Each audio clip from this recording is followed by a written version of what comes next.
Jon, how are you doing this morning? Hey, Deuce, how are you, buddy? I've been doing okay, man. I feel like part of me feels like Bar Rescue is still a brand new show, but I realize this has been on for years. What season are you at right now?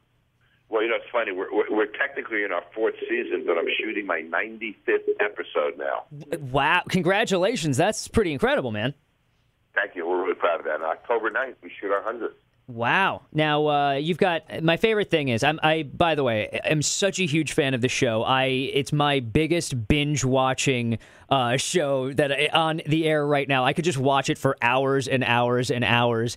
And my favorite thing is, you have bar statistics for like days. It's like women are 87% less likely to go to a bar with motorcycles parallel parked in front of it. Like, is there anything you haven't figured out yet?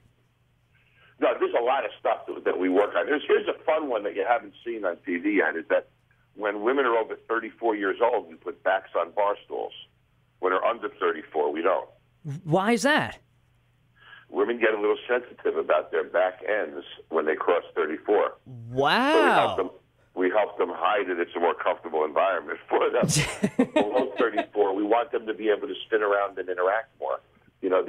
These are things that make people more comfortable when they're actually in a bar, and it's the study of human behavior, and it works. And people don't realize what subtle changes make in an environment. I mean, something little tweak like that, all of a sudden it feels more comfortable for somebody. They're going to spend more time, spend more money. Sure. Other fun ones are like an elevated area where there's tables. If there's only one staircase, you walk up there to see a girl or whatever, and you hit a dead end. You feel like an idiot. You got to turn around and go back the other way. Right. If I put a second staircase, and you can walk through like you got a purpose. Right. And you walk in one way and out the other. Now you're trying to hit on every girl up there. So little things like that make a big difference. I got to ask, at this point in your career, does anything even surprise you anymore when you walk into a bar and you see some of the condition that they're in? No, and what's happened is now Bar Rescue is so well known that thousands of bars try to get on it every year. So, the casting opportunities we have to cast bars are unbelievable. So this season, I've walked into things that I never thought were possible. And it's unbelievable just because it keeps coming. It just keeps coming. It's the gift that keeps giving. Well, I mean, there was one. You finally gave up on a bar, the O-Face. Now, did you ever think that you would do that? No, but these people were so obnoxious.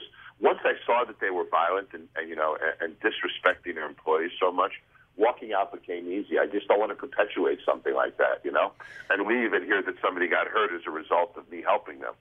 So that was an easy one. But that was the only time we've ever walked out, and there was no looking back. I felt fine about that one. Well, you did the show, where you kind of caught up on some of the bars and some of the places that you fixed, like Spirits on Bourbon. I mean, they've grown so much that they're merchandising now. They are. Their sales are up $1 million a year since I left, and you're going to be amazed by this. That way, you might have seen it on the show. They sell 17,000 resurrection cocktails a month.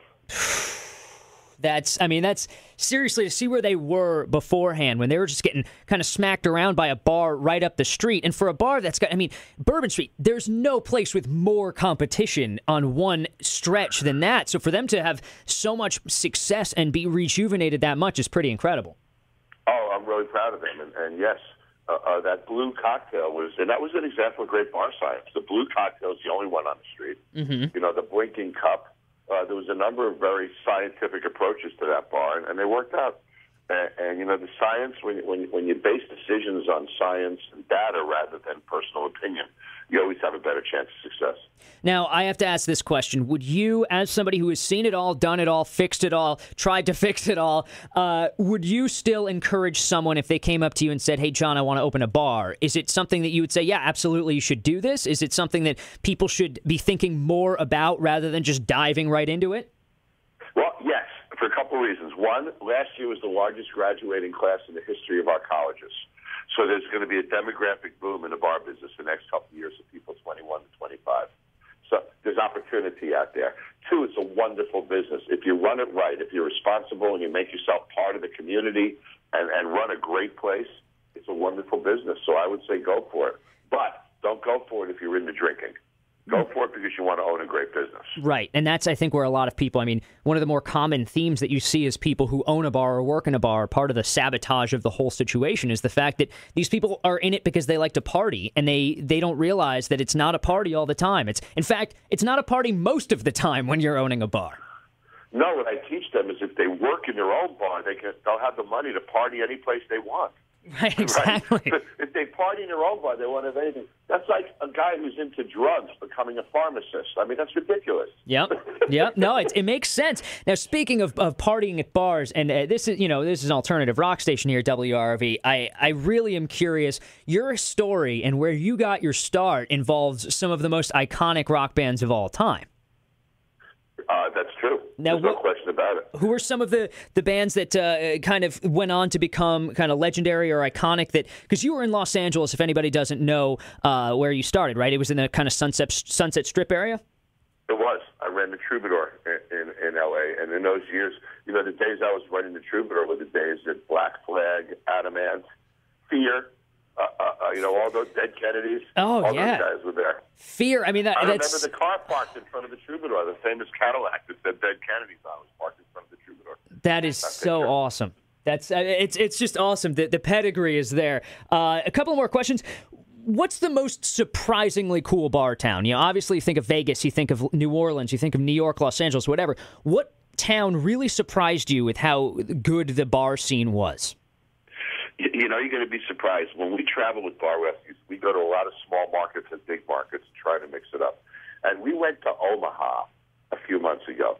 And forgive me, I forget the name of the street, but there's a street in Omaha that has about 8 or 10 mixology bars on it that were just unbelievable. Wow. And it's really cool to see Portland has a really hot mixology bar scene going on now. Miami has its own, which is really wonderful, of course, down there. But some of the smaller cities in America now just have great little scenes going on, and it's really nice to see. Speaking of which, I got to let you go. I know you've got a busy morning, but we got to get you here to the Hudson Valley. Come out to Poughkeepsie sometime. I'll show you all the bars that we go to. I'd love to. I've been to Poughkeepsie many times. I'd love to come up. We'll do that. Sounds great. All right, appreciate your time. And, continued success. Congratulations on reaching 100 episodes of Bar Rescue. Thanks, man. Let's talk soon.